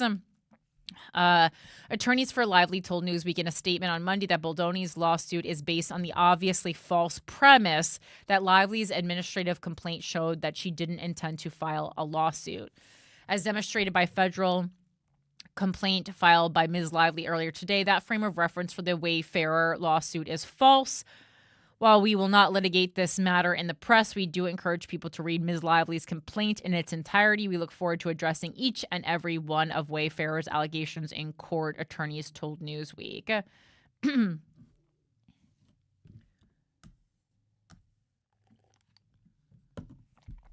I'm looking a little bit more. I'm just like, what? I just haven't found anything that to me feels juicy enough. Like feels juicy enough that, okay, now I'm back. No, I was never on Team Baldoni, but now, I'm kind of into the Baldoni side of things. I just still think the New York Times article is pretty damning. But again, I just wanted to quickly read a portion of that to be like, I'm not like ignoring it. I'm not doing what newspapers do when they realize like that they were wrong about something, and then just instead of like retracting or reporting the new true information, they just don't talk about it. I didn't want to do that. But again, I just don't really think it's of the utmost importance this week. Quickly going over the way we started the new year with the New Orleans attack. I'm not even going to read the article, but basically, like, the attack was, by a guy who worked alone in New Orleans. He was planning it for months. He had taken 2 previous trips to New Orleans, and he did use meta glasses to really film the whole French Quarter. So he had a really good layout of it, and he planted explosives in plants. That they later saw on security footage, which is always so interesting to me because it's like I always like make fun of security cameras because it's like security cameras shouldn't be called security cameras. They should be called like review cameras or something, because it's like unless you have a hired security guard who's watching the footage in real time, who's watching the stream in real time, they're only helpful after the bad thing happens to catch the person who did the bad thing. Like they're not saving lives. The security cameras are 100% catching criminals, but they're not saving lives. And that's my problem with calling them security cameras, because they're not providing security. They should be called like retribution cameras or something. I never feel safer when a security camera's around. I just think, oh, well, after you find my corpse, you'll be able to find the guy. And that's nice for you, but doesn't really do me any good. Why's it got to be a guy? Even you got tickled about that one. He also, the man also brought firearms and homemade explosive devices with him. I just love how literacy is down, but homemade explosive making is up. He rented a home on Airbnb and attempted to burn it down in what officials believe was an attempt to hide criminal evidence. He also rented the Ford truck that he used to drive through the French Quarter and fucking mow down a bunch of people. So that's how he did it. And then, he had scouted the city for months before the attack. They have, again, security camera footage of him doing that. And then they said that he was there at least twice in the months prior to the attack, October and November. And because of the meta glasses, like it wasn't like it didn't look suspicious because he was just filming everything and it just looked like he was walking around like a tourist. Whereas, if he had been like walking around with the same technology exists within the smartphone, but it's like a lot more, it would have drawn a lot more attention had he been doing it. So he tried to set fire to the Airbnb. He constructed IEDs and then rented a 6,000-pound truck. And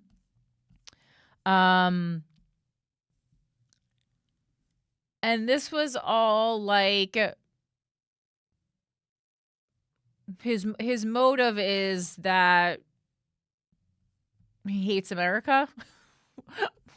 What motive did we decide on? What's the motive that they narrowed it down to? I had heard that he had joined ISIS, so right, yeah, that's what I was going with. Right, New Orleans motive. Yeah, I mean it's definitely terrorism. It's definitely anti-American. He backed the Islamic State. That's from Reuters. It's just like I just like to boil it down. Like, was there anything more specific? A little bit more specific, because then you go into the Cybertruck explosion in Las Vegas, And they're saying motive still kind of unclear there, but appears to be mental illness. But do we have a picture of the Cybertruck guy? Truck attack picture. Because I'm like, is this just another instance of one person's brown, so it's being called terrorism, and the other person's white, so it's being called mental illness? Yeah, I mean, this guy looks light.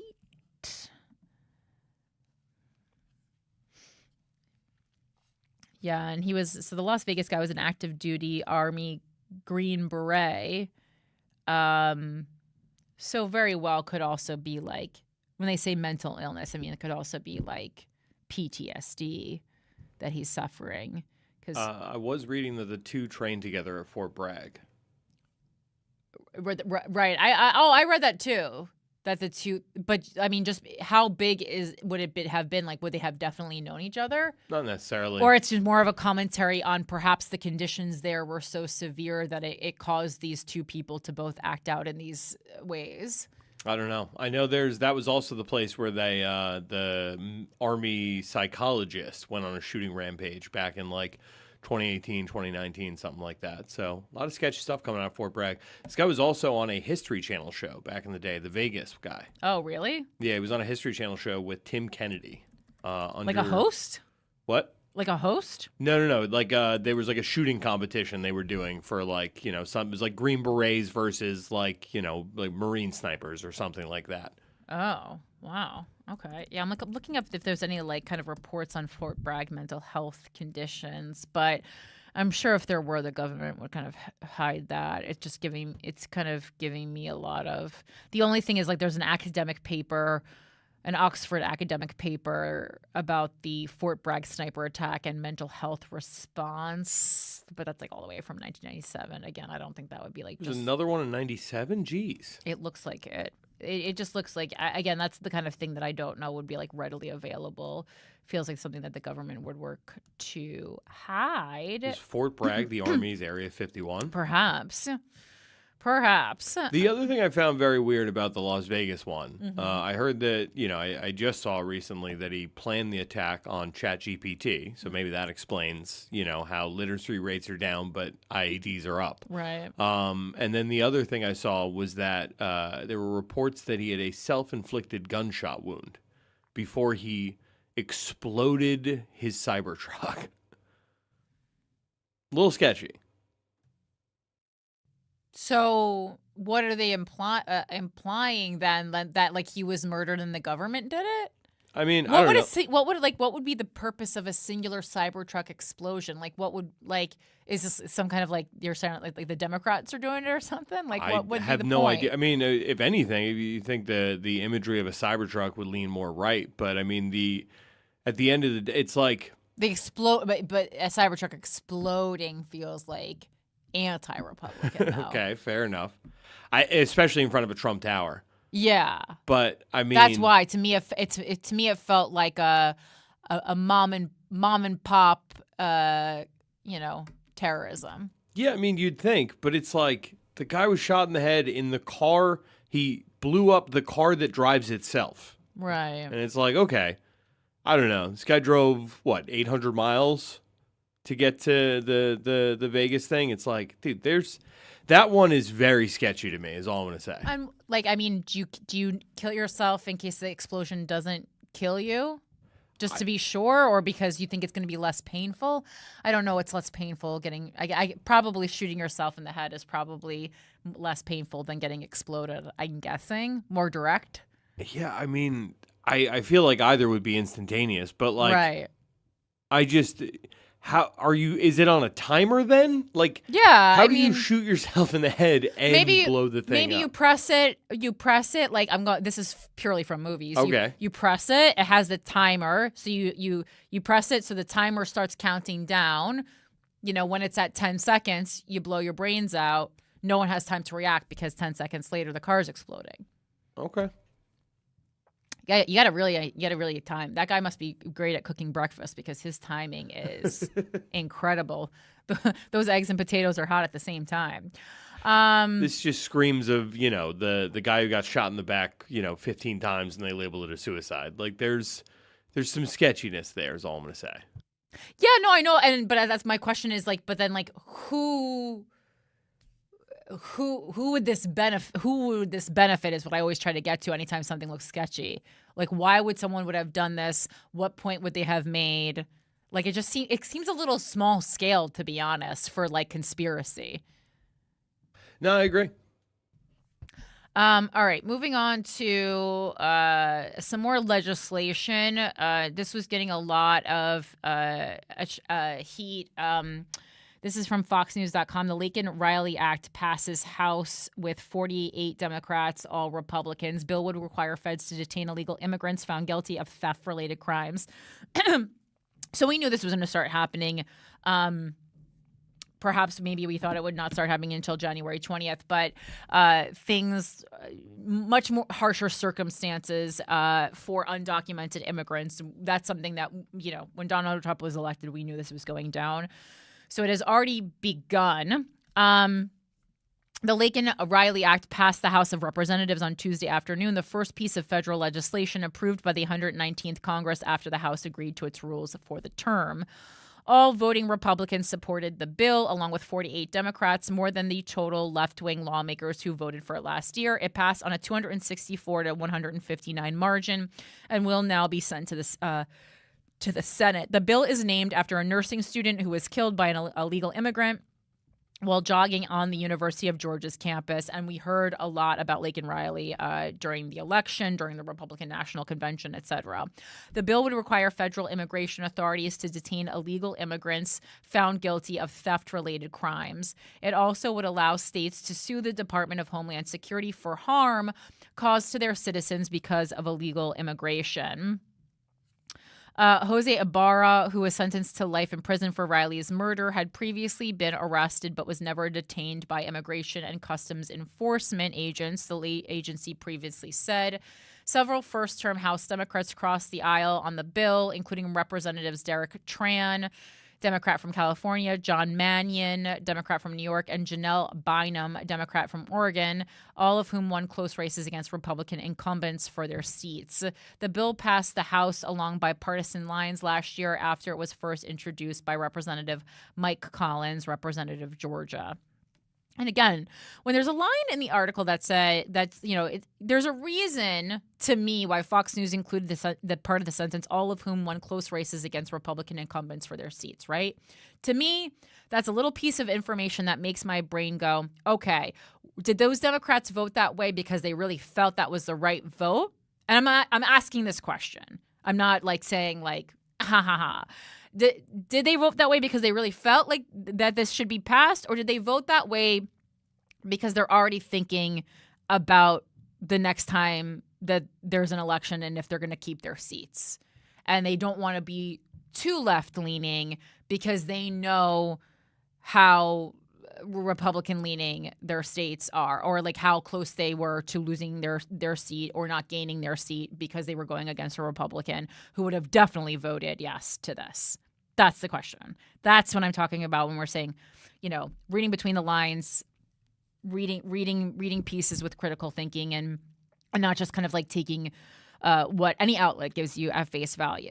Just think, why was that information, excluded, or why was that information included?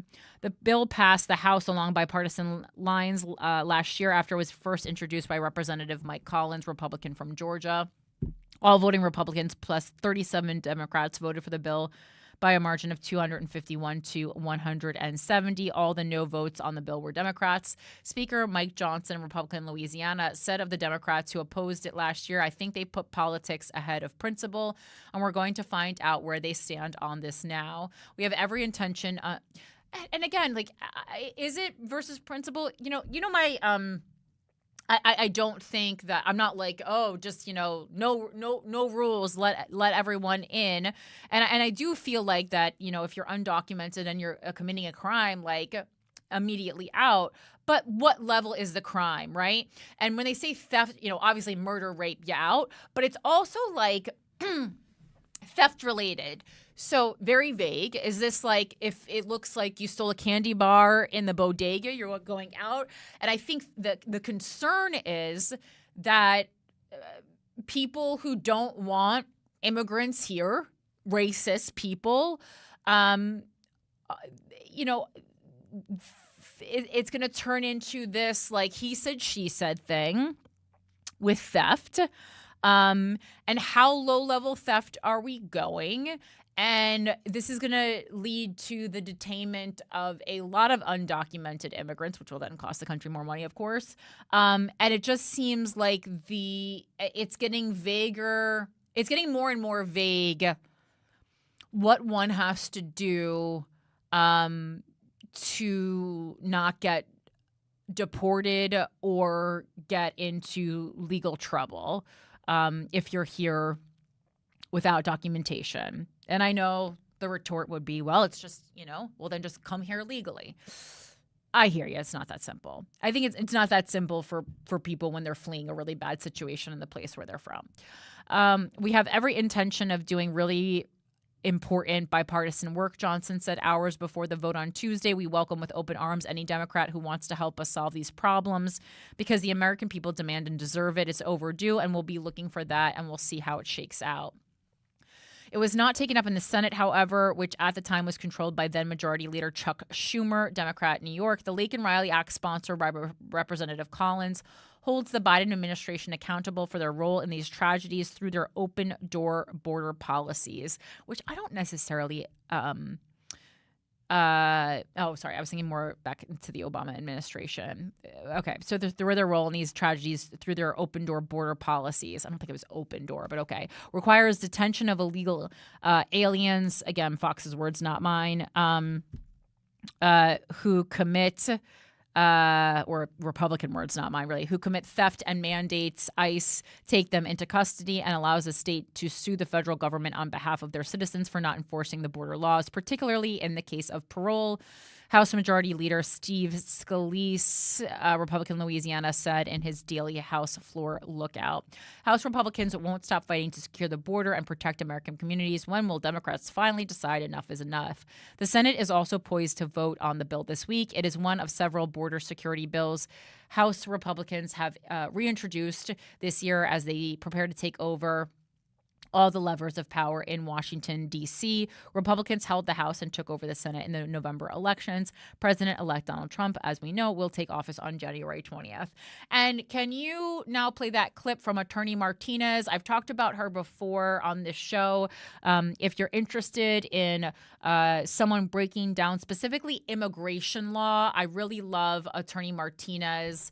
I think she does a really great idea of this. And she's going to be our counterpoint to Fox News on this point and kind of explain the dangers of this legislation, the Laken Riley Act. News. The House just passed the Laken Riley Act, which would automatically arrest, detain, and deport undocumented immigrants for being accused of committing certain crimes, whether they were actually convicted or not. For those of you who aren't aware, Laken Riley was an individual who was unalived in November by an undocumented immigrant from Venezuela. Under the act, any police officer could arrest, detain, and automatically remove an undocumented immigrant who has been accused of committing theft, burglary, or related even minor crimes, even if they are later found innocent. This means that an undocumented immigrant who is falsely accused of shoplifting and later found innocent could be arrested and deported without due process, which they are constitutionally entitled to. This is a pretty radical departure from current law, which only requires automatic detention if you are actually convicted of serious deportable crimes. Even though Laken's family specifically requested us not to politicize her death, this seems like an opportunity for Republicans to further push their immigration agenda. Welcome to Trump's America. Breaking news, the House just passed the Laken... Yeah, and so that's kind of like, the concerns I brought up. Again, it's just like the vagueness that like theft related, the vagueness of like the language concerns me, and it just leaves a lot of room, especially for undocumented immigrants in states where immigrants are like very unwelcome, to get arrested and then perhaps deported pretty quickly. And as you saw, legally, Attorney Martinez says that they are constitutionally, even though they are not documented citizens, they are still humans in America, and they should be subject to due process. So that's what's interesting about that. It just seems like it could be a lot of finger pointing and a way for areas who are unwelcoming to immigrants to really kind of skim immigrants from their population by accusing them of theft-related crimes. I mean, you could drop something into their bag. And I mean, this is, I don't know. It just seems it seems like the language should be a little bit more ironclad, and perhaps it should not include things like shoplifting. Not that we're encouraging shoplifting, but it's like, I don't know. Are we deporting people for shoplifting? Are we deporting people for, hopping over the turnstile in the subway? Yes, you shouldn't do it. Yes, it takes money ultimately from law-abiding citizens, but it's just also really murky territory, I think. All right. 2 more things I wanted to get to. Let's see. Maybe I'll save this. Maybe I'll save the TikTok for the Patreon. Okay. I'm going to talk about TikTok owning your mind in the Patreon. That sounds interesting. And then so we'll round up this show, this episode, and thank you so much for joining us again. Sorry if I seem I am physically exhausted from the day, but it's just also I'm emotionally exhausted from this week, and I can only imagine how my friends and loved ones in LA, my friends' family, loved ones, etc., overlapping in Los Angeles feel. It's been a lot. All right. So last I wanted to get into the end of fact checking on Meta. What a without a country topic, right? So just because we've just been reading a lot of Fox News, I'm going to start with the New York Times article, and then we'll kind of just go through quickly a Fox article to see if there's any pieces of information that I feel would be pertinent to add to the conversation. But yeah, Meta to end fact-checking program in shift ahead of Trump term. I think we all saw that and laughed. The social networking giant, I think they probably were just like, wow, I mean, we're going to run out of bandwidth if we keep the fact-checking program while Trump goes into office. The social networking giant will stop using third-party fact-checkers and instead rely on users to add notes to posts, which is very Wikipedia of them, right? President-elect Trump and his conservative allies said they were pleased. Well, get to updating, wackos, huh? Meta said on Tuesday that it was ending its long-standing fact-checking program, a policy instituted to curtail the spread of misinformation across its social media apps, in a stark sign of how the company was repositioning itself for the Trump presidency and throwing its weight behind unfettered speech online. Meta, which owns, even with this fact check, there was still so much misinformation. So this is going to be interesting. Meta, which owns Facebook, Instagram, and WhatsApp, said it would now allow more speech, rely on its users to correct inaccurate and false posts, and take a more personalized approach to political content. It described the changes with the language of regret, saying it had strayed too far from its values over the previous decade. I also saw, I follow obviously a lot of feminist accounts, and it also said something like, under this new, under these new rules, you can also now call women an object, which was something that Meta would take your comment down before. If you said that women were objects. So, I mean, that's interesting. Again, kind of policing this language, I don't think makes, whether or not it's policed, I don't think that makes people think or not think that women are objects. But I think for young people, perhaps it can really change their narrative. If you're a 52-year-old man and you think a woman is an object still, I think there's very little hope for you. but you're probably not getting fucked anyway. It's time to get back to our roots around free expression. Mark Zuckerberg, Meta's chief executive, said in a video announcing the changes. The company's fact-checking system, he added, have reached a point where it's just too many mistakes and too much censorship. Mr. Zuckerberg, sounds like someone had dinner with Trump. Mr. Zuckerberg conceded that there would be more bad stuff on the platforms as a result of the decision. The reality is that this is a trade-off, he said. It means that we're going to catch less bad stuff, but we're also going to reduce the number of innocent people's posts and accounts that we accidentally take down. Well, guess who's going live again then? If my live abilities are not reinstated, then I am demanding justice. I have been banned for going live for so long on Instagram. So this better be justice. Ever since Donald J. Trump's victory in November, few big companies have worked as overtly to curry favor with the president-elect, who, during his first administration, accused social media platforms of censoring conservative voices.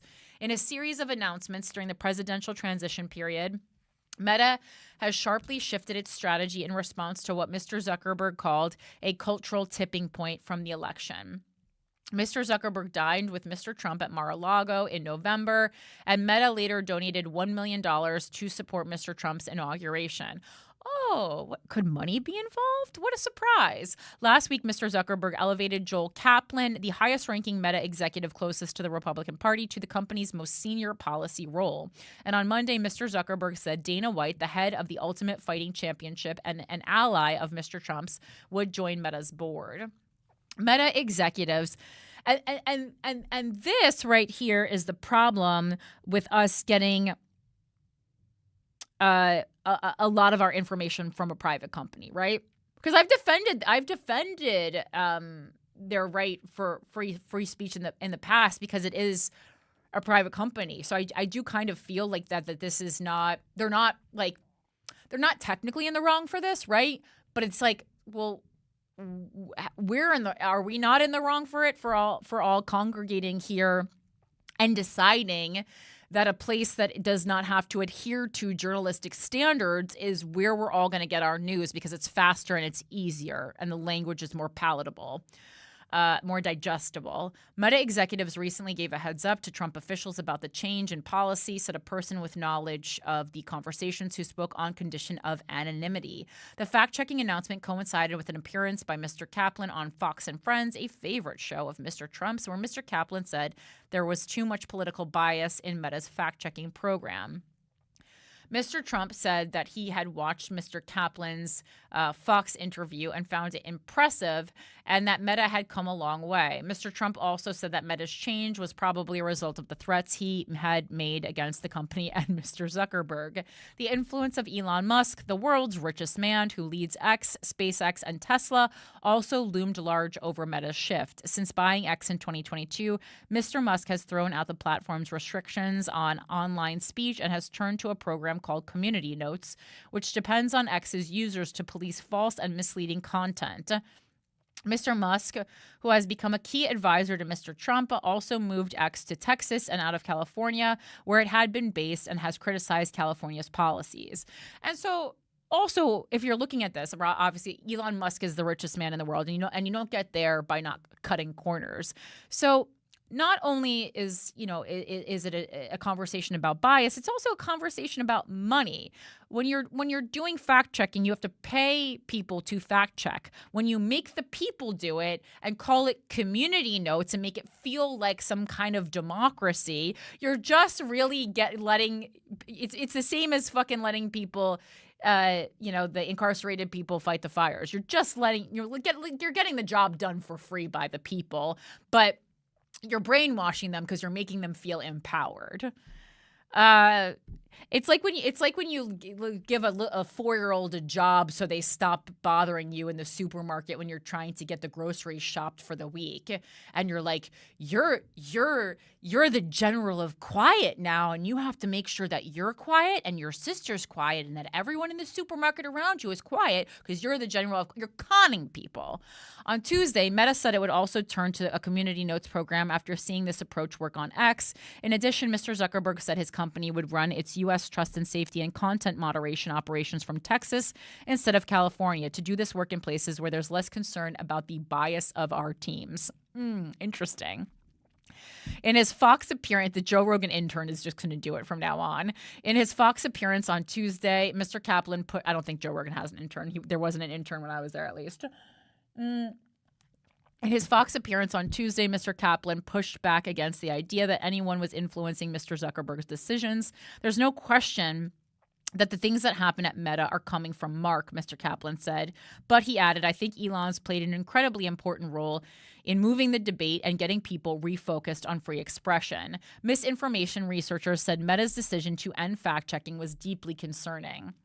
Nicole Gill, a founder and the executive director of the digital watchdog organization Accountable Tech, said Mr. Zuckerberg was reopening the floodgates to the same surge of hate, disinformation, and conspiracy theories that caused January 6th and that continue to spur real-world violence. Well, if I'm Donald Trump, that sounds like music to my ears, does it not? He loved January 6th. In 2021, Facebook shut down Mr. Trump's account after the January 6th riot at the Capitol for inciting violence, later reinstating him. Multiple studies have since shown that interventions like Facebook's fact checks were effective at reducing belief in falsehoods and reducing how often such content was shared. I think, if anything, the fact check at least prompts you as the intaker of information to then perhaps do a quick Google on something before you share it. You know, and it did the same for me, right? But Meta's move elated because it's so enticing to press that little paper airplane button to get something in your stories that seems smart, right? But it's not smart if you're sharing misinformation. But Meta's move elated conservative allies of Mr. Trump, many of whom have disliked Meta's practices of adding disclaimers or warnings to questionable or false posts. Senator Rand Paul, Republican of Kentucky, said in a post on X that Meta finally admits to censoring speech and called the change a huge win for free speech. Other Republicans, I get mad at Republicans because they use free speech the way Democrats use hate speech, right? We're like making these little categories for things that aren't, free speech, hate speech. It's all speech. And when they say free speech, they literally mean please let us spread lies without having to pay the price for it. Let us say whatever we want. And then hate speech is just like anything that the Democrats deem as unhelpful to their party. And in that exists actual hate, but also just some things that they don't want to deal with. Other Republicans were skeptical. Senator Marsha Blackburn, Republican of Tennessee, said in a post on X that Meta's change was a ploy to avoid being regulated. Inside Meta, Mr. Zuckerberg's announcements were met by praise and horror. For some employees, Mr. Zuckerberg was finally being his authentic self, uninhibited by woke critics, 3 current and former employees said. Yeah, he's just being the rich brat that he is. He's finally just, there is a part of me that says, show us who you really are, Mr. Zuckerberg. Others said Mr. Zuckerberg was throwing current and former employees under the bus despite their efforts on content moderation. As upset employees posted about the changes on internal message boards, human resources workers quickly removed the posts. Well, that doesn't sound like free speech to me, the people said, saying they broke the rules of a company policy on community engagement. Meta put the policy in place in 2022 to keep contentious social issues out of the workplace. That doesn't seem very free speechy to me. Meta's decision to move, it's like, are you free speech or are you not free speech? I don't like that, right? Like, there's a part of me that is almost like, okay, you want everyone to say whatever the fuck you want? Okay, but you gotta do it, even if that means that they're talking trash about you. And obviously we see Zuckerberg doesn't do that, and Elon loves to censor people all the time who talk trash about him or have everyone pile on to them or restrict them or whatever he does. He does that all the time. So it's like, are you free speech or aren't you? Right? Meta's decision to move moderation teams from California to Texas to eliminate bias attracted particular internal attention. The People said the company has long had workers on moderation topics in Texas, the People said in private channels and group chats. Others remarked on how it was fine to criticize Meta's policy on free speech unless you did it from inside the company. Meta's fact-checking policy was born out of Mr. Trump's previous election win in 2016. At the time, Facebook came under fire for the unchecked dissemination of misinformation across its network, including posts from foreign governments angling to sow discord among the American public.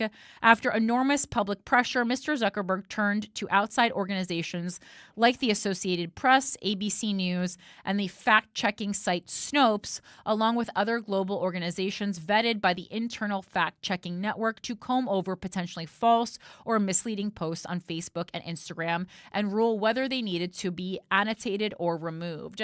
The company spent the next 8 years investing billions of dollars, thousands of people, and devoting enormous technological resources to fixing content moderation issues. Mr. Zuckerberg tapped more than a dozen outside firms to help police posts, including an army of contractors from firms like Accenture to do much of the manual work of reviewing posts. Mr. Zuckerberg also stressed the importance of artificial intelligence in handling many of these issues, given that nearly half the people on Earth regularly post to one or more of Meta's apps. And I mean, AI is just not doing the proper job. We experience that specifically on YouTube pretty much every week on this show and on Guys We Fucked. You have to submit a report when you post your podcast or whatever you're posting to YouTube about, if you broke this rule or that rule, or like what level of, conversation did you have about violence or sexuality. There's a whole list of things, right? And so Mike does it for this show, but I do it for Guys We Fucked myself. And I answer the questions honestly every week. And almost every week we get partially monetized or demonetized because the initial review is done by just, artificial intelligence. And then you can request a human review, but they do kind of warn you like, hey, if you request a human review and the human finds that you also broke these rules and kind of like you wasted our time and our money, eventually like you're going to lose, certain abilities on this platform. But so many times we've requested human reviews and they've been like, oh yeah, you actually can get monetized. So it's like, they're worried about costing them money, but know that the AI is costing you money in these circumstances. And it's not doing an accurate job, right? Because it doesn't understand nuance. So it's like I could say a bunch of sexual words, but you're then expecting when it's just scanning for words, you're expecting it to be able to understand, like, am I having a conversation about hardcore pornography, or am I having a conversation about like Blake Lively's sexual assault case, And those are different levels of monetization. But over time, Mr. Zuckerberg grew frustrated with the lack of credit the company was given for trying to tamp down misinformation. Two people close to the chief executive said he felt that the effort Meta had put into the initiative was seeing diminishing returns, they said. Mr. Zucker, it's all about money. Mr. Zuckerberg expressed that frustration in a speech at Georgetown University in 2019, in which he said he did not want his social network to be an arbiter of speech. He said that Facebook had been founded to give people a voice and that critics who assailed the company for doing so were setting a dangerous example. Mr. Zuckerberg also regretted the pressure that the Biden administration put on him to take down content related to COVID-19, a sentiment he relayed publicly in a letter to Congress last year. In the letter, Mr. Zuckerberg said the administration overreached in requests to take down content, including humor and satire. In hindsight, Meta should have pushed back more on the White House's requests, he said. By 2022, Meta had begun winnowing some of its content moderation and policy teams as part of widespread corporate cost cutting. The company continues to make strategic cuts on a rolling basis. Among the changes announced on Tuesday was the removal of restrictions on topics like immigration and gender identity that Mr. Zuckerberg said were out of touch with mainstream discourse. And this is interesting to see because I think, like, had these things not been policed as they were, we might have had a better idea, even if you're left leaning and that's how your algorithm presents material to you. We might have had a better idea about the outcome of the 2024 presidential election. And I would be so curious in retrospect to see what my feed would have looked like without these constraints, and if I would have been more well-versed in what was actually affecting people's votes. Meta said it would begin phasing in more personalized political content based on the signals people gave about what they were interested in seeing in their feeds. And I think it's interesting because even for me, like, even though I do follow lots of people that I don't agree with, the algorithm is still acknowledging, obviously, that I'm double tapping on a lot of left-leaning things because I agree with them. And while I'm intaking and not muting or reporting content I see on the right, I'm not double tapping, so I'm not interacting with it. Mr. Zuckerberg has evolved personally, too. In recent years, he has grown closer to Mr. White of the Ultimate Fighting Championship and has immersed himself in the right-leaning environment of professional fighting. He has become tired of the constant attacks on him and his company and found dealing with President Biden's proactive approach to reining in the tech industry frustrating. Two people familiar with this thinking said. Above all else, the incoming Trump administration and its focus on speech allow Meta to finally free itself from the Sisyphean task of monitoring the billions of posts that flow through its apps. We have a new administration coming in that is far from pressuring companies to censor and a huge supporter of free expression, Mr. Kaplan said on Fox. It gets us back to the values that Mark founded the company on. So definitely, any skills that you have learned on this show are definitely going to be implemented now going into this new presidency. And on the flip side, the headline from Fox was Meta ends fact-checking program as Zuckerberg vows to restore free expression on Facebook and Instagram. Meta's chief global affairs officer, Joel Kaplan, joins Fox and Friends Tuesday morning for exclusive interview. It's a lot, it's a lot of getting back to the roots. Kaplan says we went to independent third-party fact checkers. It has become clear that there is too much political bias in what they choose to fact check because basically they get to fact check whatever they see on the platform. Instead of going to some so-called expert, their new approach relies on the community and the people on the platform to provide their own commentary to something that they've read. Kaplan explained, noting that if a note gets support from the broadest cross-section of users, that note can be attached to the content for others to see. And I mean, to see a positive to this, a positive I can see to this is, if we're truly concerned as a society about the spread of misinformation, then each side should be fact-checking the other side, right? So ideally, that will force Republicans to follow Democrats and Democrats to follow Republicans. And maybe not troll them, maybe actually say, well, this is a piece of information that you are missing from this.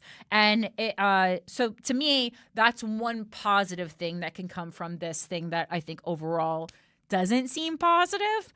To try and look at it from a broader perspective. The automated systems are trash, though. I will say that. All right, so let's see. The thing is, as American companies, when other governments around the world that don't have our tradition or our First Amendment, when they see the United States government pressuring U.S. companies to take content down, it's just open season then for those governments to put more pressure on their companies, Kaplan explained. We do think it is a real opportunity to work with the Trump administration and to work on free expression at home. Kaplan also said Meta sees opportunities for partnership with the Trump administration, not only on issues of free expression, but also in promoting American businesses and America's technological edge. Well, that'll be interesting. That'll be interesting. All right.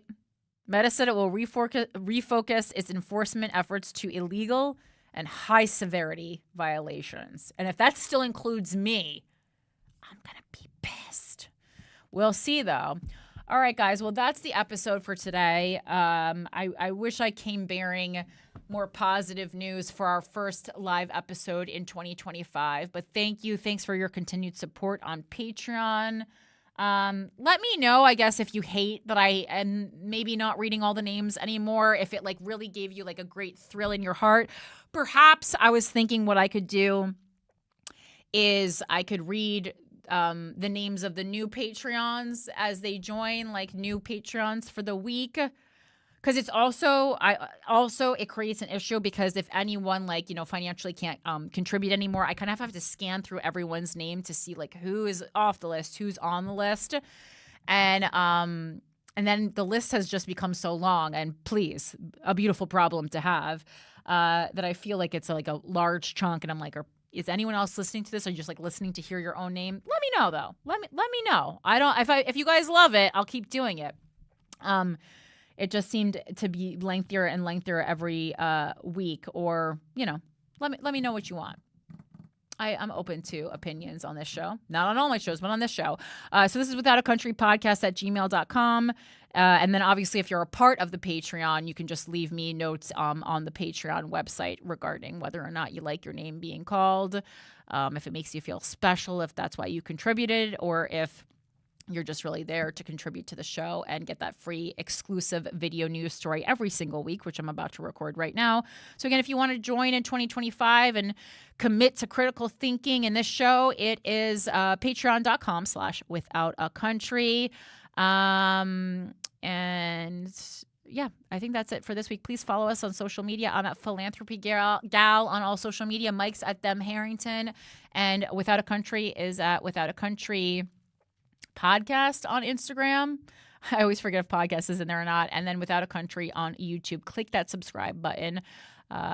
We are very close to getting into our next bracket of followers, and I appreciate it. If you love the show, tell someone else about it. That's a free way to support the show. I appreciate you. And take a deep breath. It's been a long week. All right. Bye, guys. See you next week.